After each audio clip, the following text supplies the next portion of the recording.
Okay, we had taken a couple days off for the Easter weekend, and I kind of had to move the videos inside today. It's so windy. It's a little bit tougher to hear out there in the wind noise, and I'm just using an iPad to do these videos, and we're not too sophisticated on the technology part of this, so we kind of moved inside.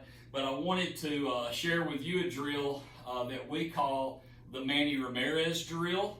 And I'm not a big Red Sox fan, but I always enjoyed watching Manny Ramirez hit. And one thing I remember, a teammate of his was being interviewed, and this guy was saying, "Hey, listen, I was always the first guy to the park, and I got on a team with Manny Ramirez, and I would get to the park, and by the time I got to the park, Manny Ramirez has already been to the cage, he's already been to the weight room, and he's done his work." So I kind of became a fan and really watched a lot of videos of his swing, and it is a classic swing, and he's got some great moves that I think hitters could really learn a lot from. But we called it the Manny Ramirez move because I feel like this is kind of a distinguishing part of his swing. Our terminology is, when we swing, our back shoulder chases contact. So if I were hitting, and we'll say the camera is the pitcher, so this angle is center field, and I get a ball that I'm going to drive to right center, then on my swing and my finish, my right shoulder, I'm not going to drive the ball to right center and take my shoulder, hit it this way, and then turn my shoulder towards the third base dugout. Now, if I get a pitch in at center half and I'm driving the ball to left field or to left center, then I'm probably going to have a little bit more of a shoulder turn, and that back shoulder is probably going to end up pointing towards left field or left center. So sometimes, as a reminder to our guys when we're doing the drill for a right-handed hitter, I'll say right shoulder, right center, or the Manny Ramirez drill.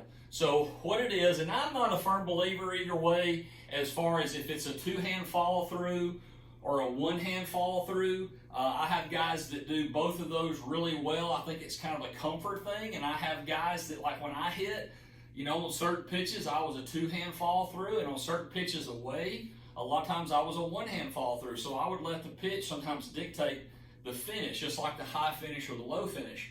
But what we do for the sake of the drill is we're trying, if we're in the cage, we're trying to set up in a situation where we're going to drive this ball into the right center field gap, and it's a one-hand follow through. So we're going to set up, ball's right off the front foot, we're in the hitting position, and we're going to drive this ball, and when we go to contact, our back elbow is in a hitting slot, and when we finish, we're going to hit this ball, and we're going to release, and we're going to take our hand, and our hand is going to point towards the right center field corner of the cage, because that ensures us our back shoulder's chasing contact, we're staying on the ball. One of the most common mistakes that I see with young hitters is they're in a pretty good situation, they're in a pretty good position with their body, and then when they go to contact, they take everything away from the ball. And what we're trying to do is we're saying, now here's the hitting zone, and we're trying to stay in the hitting zone for a long time. So the drill's real simple. You can do this with tee, you can do it with soft toss, you can do it underhand toss, or you can do regular BP. And what we tell our guys, and it's really helped a lot of our kids, is the back shoulder chasing contact is not a drill. This is how you should hit all the time.